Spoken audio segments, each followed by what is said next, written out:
I just finished watching the last episode and episode 4 of McGregor Forever. And guys, today I'm going to give you a spoiler review and discussion for it. I'm just going to talk about, like I did with the other episodes, what I liked about it. If there's anything that I didn't like, I'm going to talk about that as well. Point is, spoilers. If you haven't seen it, click off the video. I appreciate you being here, but there's your warning. We're going to talk about it in just a second. I do want to say, before we get into it, hello everybody, and welcome back to another video.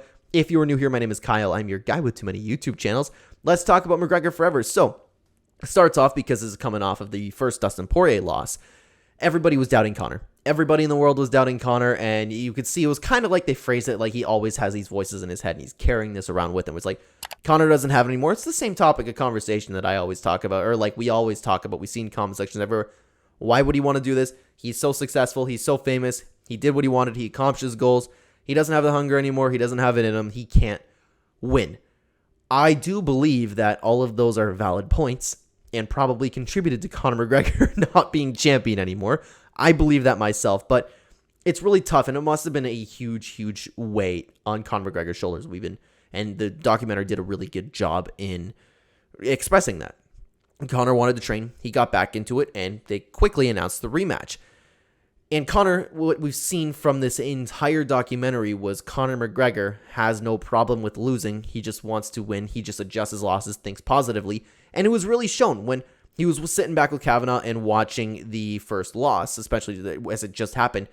He truthfully looked unbothered. He's just sitting there like, oh yeah, that was pretty good. Or, oh, I should have done this. It could have been a little bit better. And then he's looking over at his guy like, yeah. And he truthfully didn't look bothered. That's something I admire about the guy. Takes his losses very well. You don't see that from a ton of fighters. It was fantastic. So this episode I don't have as exactly nearly as much to talk about because after that we just got into the fight announcement so quickly. It was from watching the video to training, and he wanted to train. He was improving. He was working on the leg kicks, and we'll get into the problem with the leg in just a second. But of course, we also saw him back being a family man. He got his brand new kid, and you could see it in his eyeballs how he is such a proud father. And then it goes back to his coach, and then he's saying this is exactly why Conor McGregor fights.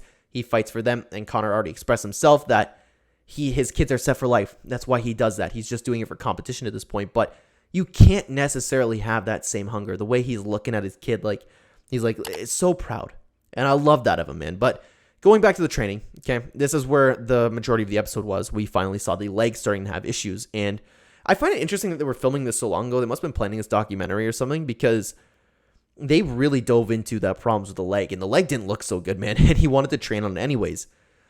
Then that kind of makes sense going back to the first episode, because he's like, I went in there knowing something would happen when that leg was really bad and he couldn't stand on it for a while, or he was like just taping it, and the leg was compromised. It really was going into that fight. So it truthfully wasn't Dustin Poirier who did it, because there was an injury already going in. Fast forward a little bit, they get into the fight, and it was really hard to watch, and I'm not good with that stuff, man. And it's crazy because I don't like watching that leg snap and then him stepping on it. Oh, that's tough. I didn't like that. I didn't like watching that at all. But I felt for Conor more so because he just had a newborn, and they didn't show Dee anywhere. Dee must have still been in Ireland. Could you imagine her watching that fight live? Newborn baby, you can't leave. Your husband, the guy that you care about so much, the guy that you love so much, snaps his leg in what probably Vegas, or was it Madison Square Garden? Regardless, over the other side of the world. She couldn't do anything about it. I felt so bad for him. The dude had to take all that alone. Of course, he had his coaches, but he didn't have his family there. That like was really hard to watch. I did not know it was that bad. I still cannot believe that he broke his leg and wasn't screaming like Anderson Silva, because if you remember when Anderson Silva screamed or broke his leg, he was just sitting there screaming, and it was really hard to watch.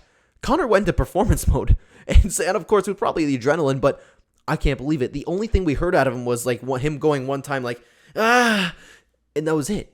But then he started talking on the mic like, your wife sent me DMs. Like, I couldn't believe it. He was doing all that with a broken leg. He just stepped on it. I can't imagine the pain that dude must be in. Crazy to me. And that's why I don't have too much to talk about with this specific episode, because after that, it's just him in the hospital and wanting to get back. I would never be able to go back after an injury like that. I don't understand. Like, I would never be able to kick on that again. I wouldn't be able to run on that again. I understand that apparently the bone grows back stronger, but that psychological damage must be insane. And I think that'll affect Conor McGregor when he comes back in the octagon. I don't know, man. I don't know. I don't like it. and it's going to be tough. I just hope he beats Chandler. But I don't like the chances of him coming back. So actually, that was a quick recap for an episode, but that's pretty much all I have to talk about because the majority of it was the leg and the fight. But this whole documentary was absolutely fantastic. I made my mom a Conor McGregor fan, which was the goal. I was already a McGregor fan, and I really like him as a guy, man. I really like him. You got to understand, kind of like Colby, turns on performance, turns off performance. Guy's got a good heart.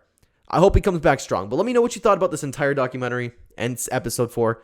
Down below, guys. Thank you so much for watching this video. If you are new here and enjoy the content, please consider hitting the like button and subscribing down below. If you want to continue watching the Clenbat channel, there will be stuff on screen for you. Check it out, guys. It's pretty great. I'll see you there. Take care.